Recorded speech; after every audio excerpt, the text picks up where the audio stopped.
Pues lo primero que tengo que hacer es agradecerle a los ponentes de este proyecto de acuerdo, al concejal Gonzaga, a la concejal Ana Teresa, pero también a quienes fueron ponentes el año pasado. Este proyecto se radicó el año pasado, pero hasta ahora lo discutimos. Y por supuesto, a los coautores de este proyecto. Todos los aportes de ustedes, concejales, colegas, han sido muy valiosos para afinar el articulado, pero a quien sí no puedo agradecerle es a la administración, que da un concepto negativo hoy, después de que hemos hecho mesas de trabajo durante meses con distintas entidades que habían dado un concepto positivo en principio, pero todo ese trabajo que hacen, no hago solamente yo, sino también el equipo de trabajo, pagado con recursos públicos, por supuesto, pues se tira a la basura por lo que yo considero una mezquindad política.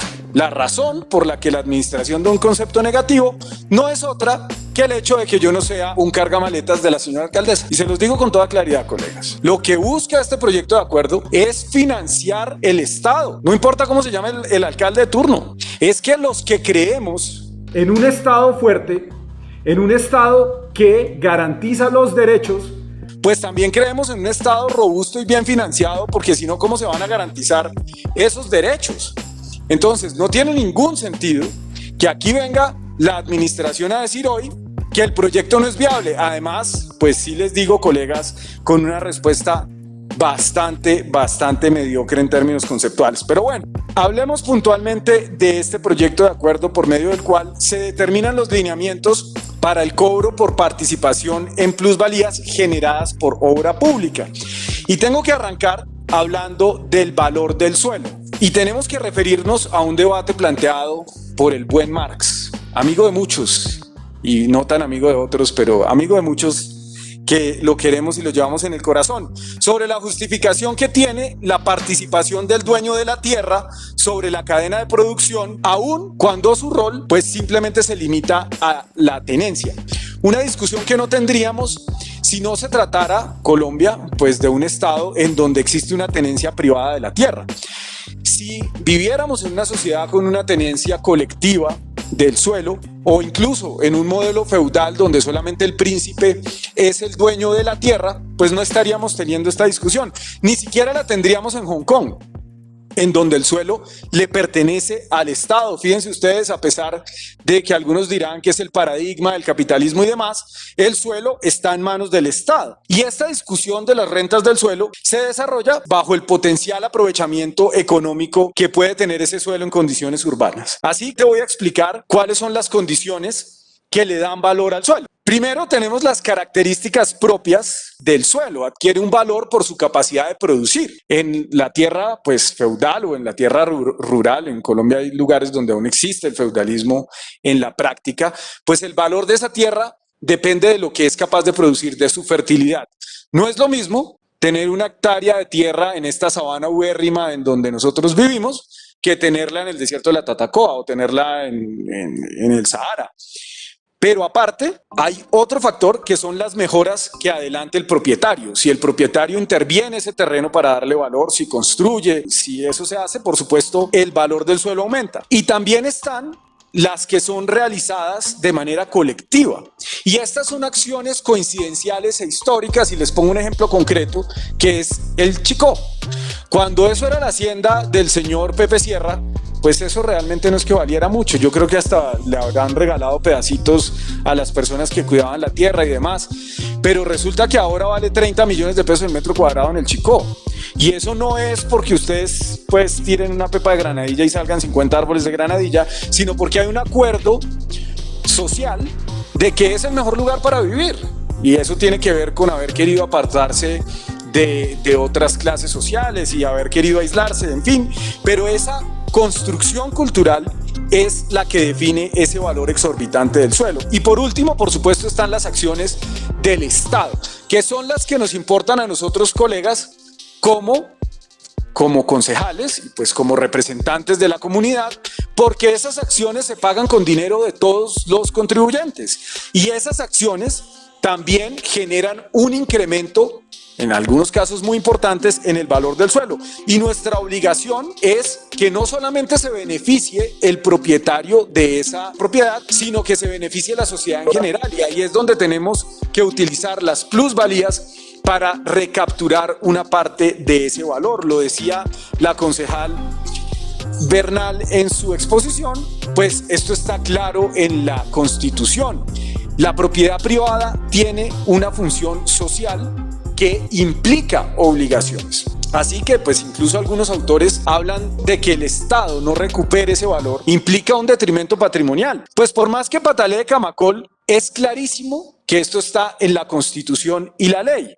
Dentro de los derechos colectivos está que las entidades públicas participen en las plusvalías que se generan por acciones urbanísticas.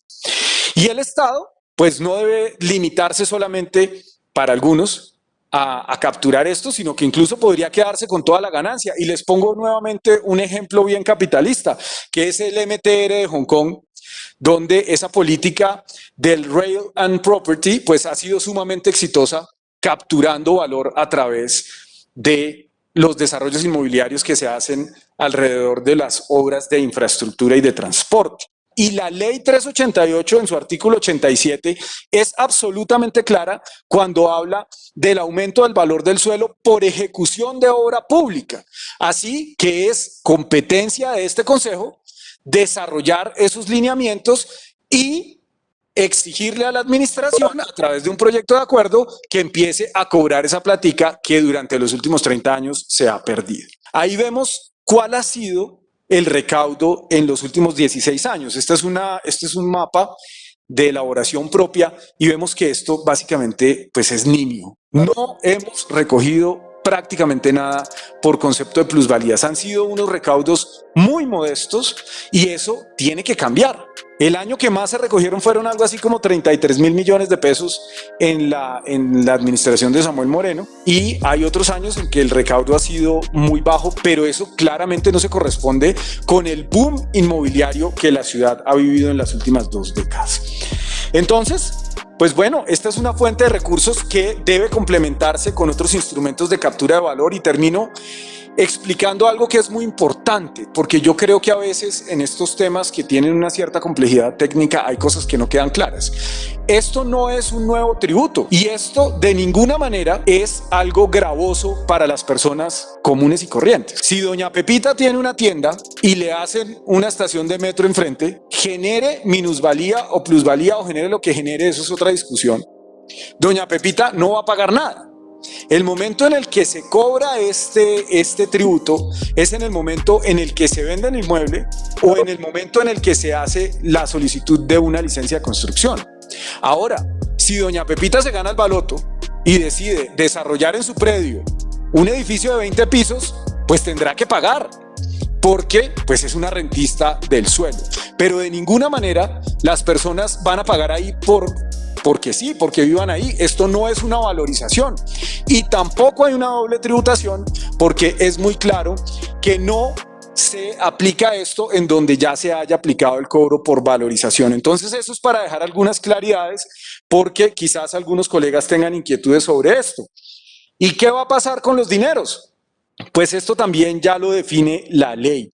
Hay unas destinaciones específicas que vemos acá que da tanto la ley 388 como el acuerdo distrital, que ya determina para dónde va esa plata. Esa plata, buena noticia, colegas, esto va para medio ambiente, va para desarrollo de la infraestructura en la ciudad y no puede ir al FED. Entonces, finalmente termino planteando estas preguntas para que le demos celeridad al trámite. La primera, ¿se está poniendo un nuevo tributo? No, el tributo ya existe en el distrito, solo que no ha avanzado la búsqueda para su implementación. Y pues como ya aclaré, lo que buscamos es darle al distrito unos lineamientos. ¿Cómo se beneficiarán las obras? Pues a diferencia de la valorización, y esto también es muy importante, este instrumento no busca financiar obras públicas, sino redistribuir las ganancias del propietario del suelo en la sociedad. Y esto es bien importante porque la valorización, además que se cobra sobre una expectativa, ¿cierto? A ustedes les cobran valorización por un puente, no importa si eso valoriza o no valoriza, pero se las cobran, porque se las cobran para hacerlos. En este caso, El cobro se hace cuando ya se ha dado el provecho de parte del dueño del predio.